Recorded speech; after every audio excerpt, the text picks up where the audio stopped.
Hi everybody. I had to pull myself together a little bit, so that 20 minutes came right on time.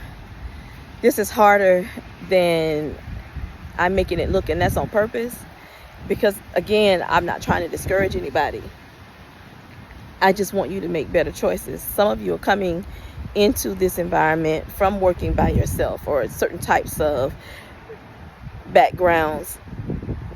You didn't necessarily have to gather any of this information or know these things or understand politics. So anyway, in the end,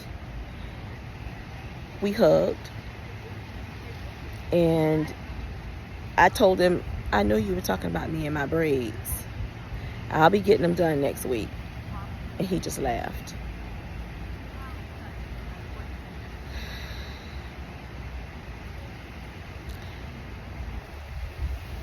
I walked away that day happy because I had figured it out. It took me over a year to figure out that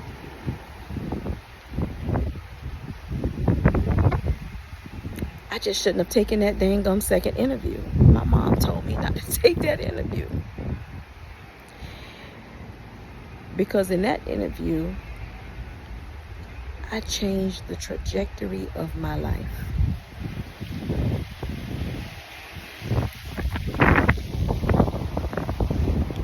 And that's what happened. So here I am with the man telling me to stay in his program and he's going to make me the greatest and blah, blah, blah. Knowing that I can't trust any of that.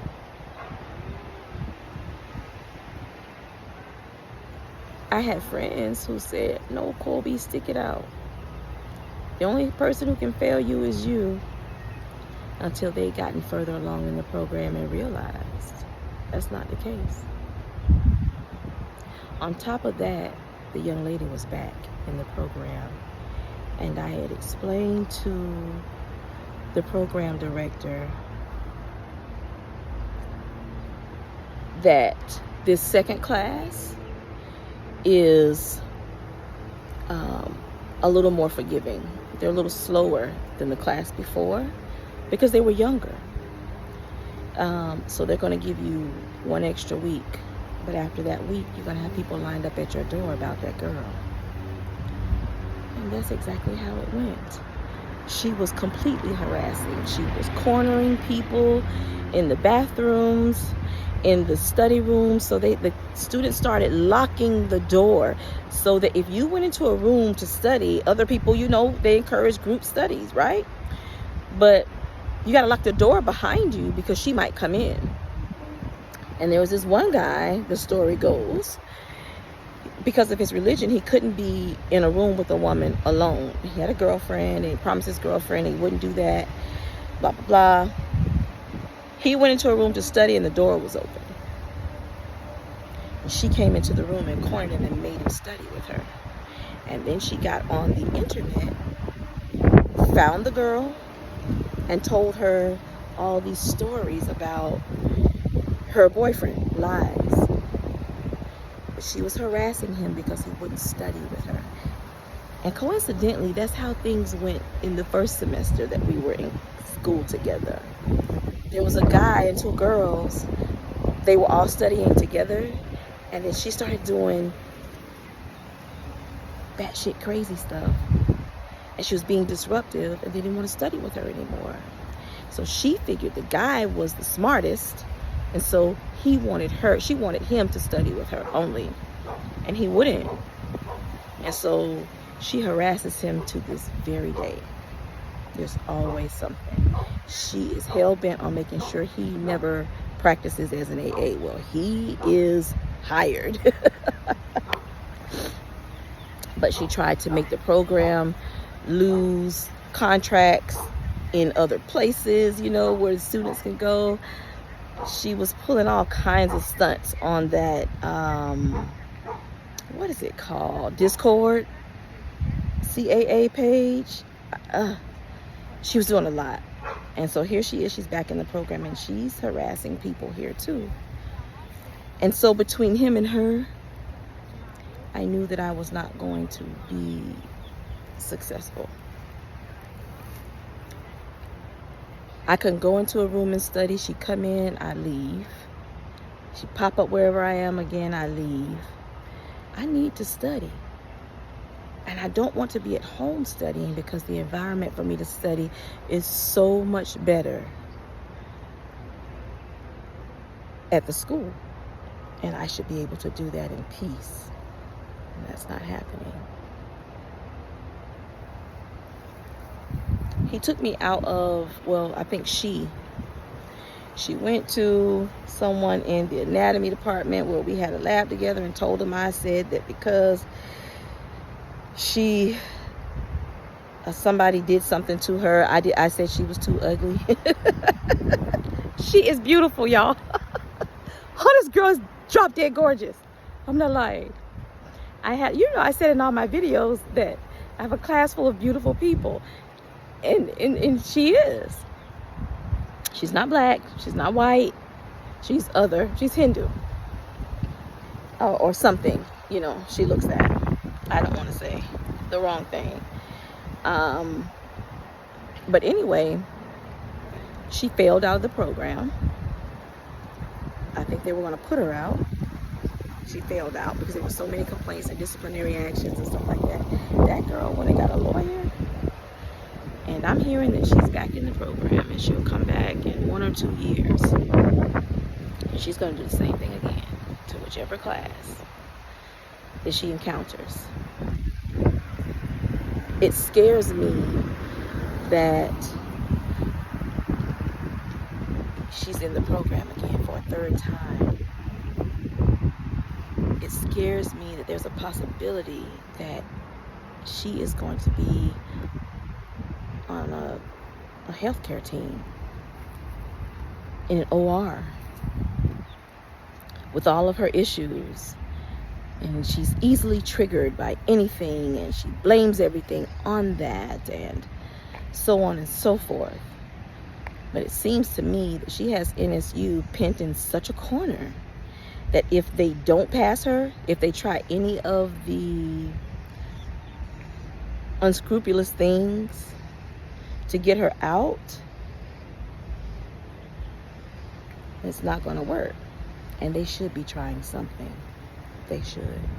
She should not be released into the medical field under no uncertain terms. That's just my opinion.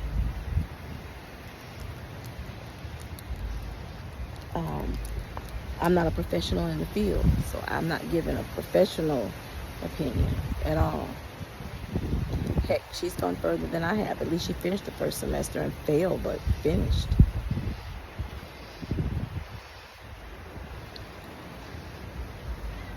I want to say to everyone, the most important thing is that you not take in my experience as your own. I'm giving my story because I want to. And because I feel that there's someone who can use something from something I've said in these past 3 videos to help you along the way. It's a great field to go into. And NSU does a decent job, at preparing you at least enough to try to go out, because in the field is where you really learn. And most anyone will tell you that I've had classmates say, I don't know as much as I thought I knew. Several say that. And I'm not prepared. They didn't prepare us, blah, blah, blah. But they give you the foundation that you need, I think. If I had a program, it would be totally different. So anyway, I applied to another program, but I didn't get in. I didn't get an interview. And I knew it was slim, Number one, because my packet, it was an NSU packet, you know, not the other school. So each school is different, has different requirements, prerequisites, you know, and so I didn't have all of their prerequisites, and I had to take two more classes. And I had already left another school, and the program is really small. It's not hard to figure out where I went to school, and several of the instructors at most any school, there's gonna be an NSU AA graduate, most any AA school, that is. Because NSU turns out the most people, right? They have campuses everywhere, and they have the biggest classes, and you know, so that happens. So I'm telling you that NSU to me is a program that thinks about that. The bar is set so that if you weren't a 4.5 graduate, you can still learn this field and be good at it and get paid well. NSU gives people opportunities that some places don't. You know, most every other school does not. And I like that. I appreciate that. I commend them for that. Because sometimes C students are actually the best students. They're the hardest working. And they're always going to be hardworking. Their work ethics are just going to always be through the roof. At any rate, I don't want anyone viewing this to think that NSU is not the place. Just do more research. You know, I would say start attending Quad A events, and listen to what's being said. Because I have heard some stories, you know, about NSU Tampa students crying because the instructors are so nasty and tell them they don't deserve to be there, and you know, all kinds of stuff, and they have issues. But I think that's a part of the hazing process or something that these schools think they have a right to put people through, you know, from old time stuff, sort of like FAMU ban. You hazing, now somebody dies, you got to change that, you know. So I think that's what it's about. For my first semester, I want to circle back to say that so many people fail for the first time because the things we had to do before we got in were different. Here's what I'm saying. Usually at that school, on the first week, you know, you're having 2 exams. You're having a med sheet and a medical terminology. But this year, that first year, the program director added a 600-page book we had to read that we would be tested on, an almost 200-page book we had to read that we would be tested on, and a huge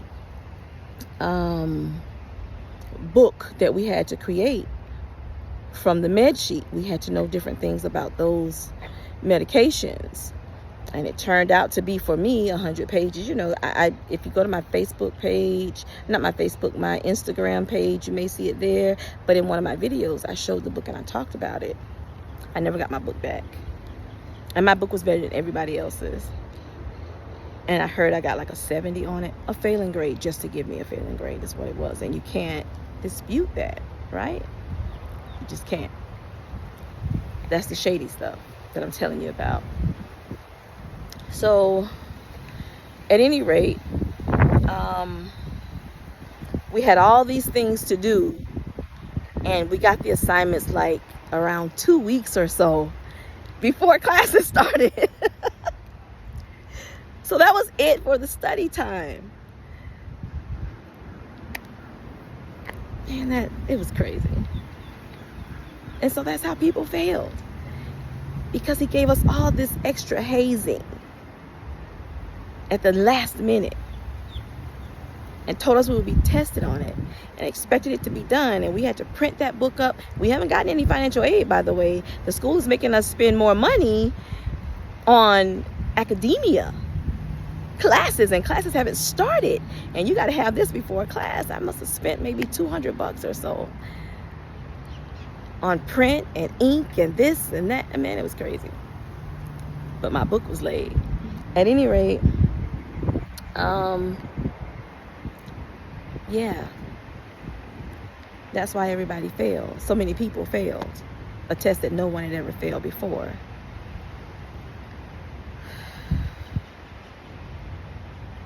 I just think it was inappropriate to tell me that I should reconsider. I think it was inappropriate to be upset with me because of something he did wrong. And it got out through me. Like I should have kept his secret, but I didn't know it was a secret. Or I would have kept it.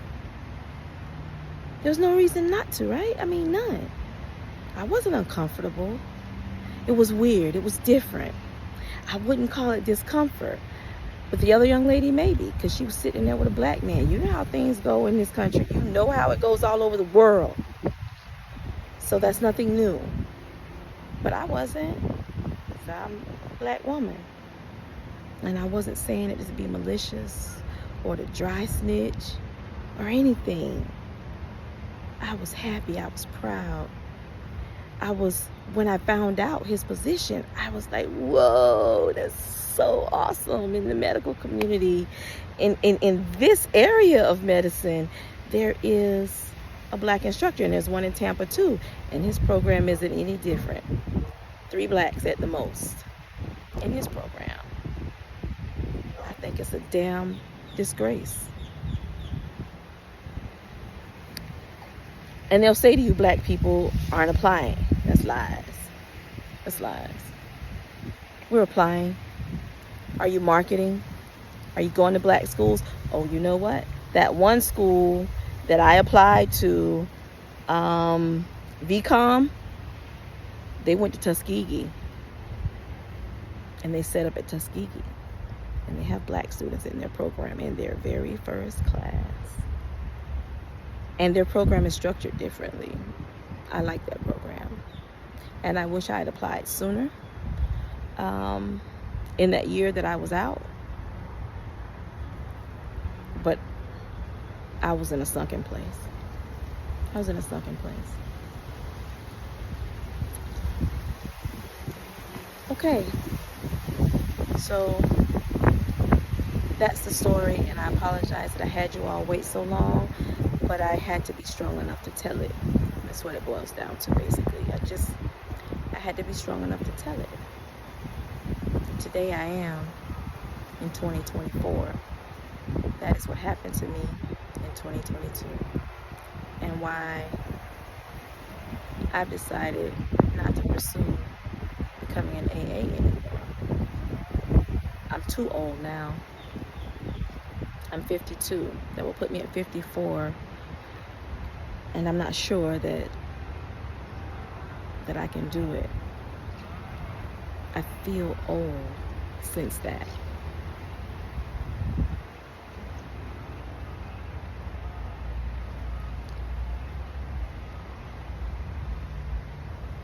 I have not regained. It's like something was knocked out of me, and I have not been able to recover. So the best thing to do is to move on.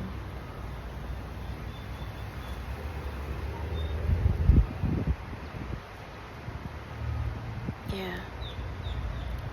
I'm at an age where I just prefer to take the path of least resistance.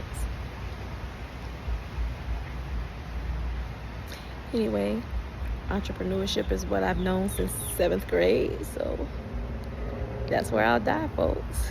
Entrepreneurship. But I wish all of you the very best in the field. I really do. Toodles.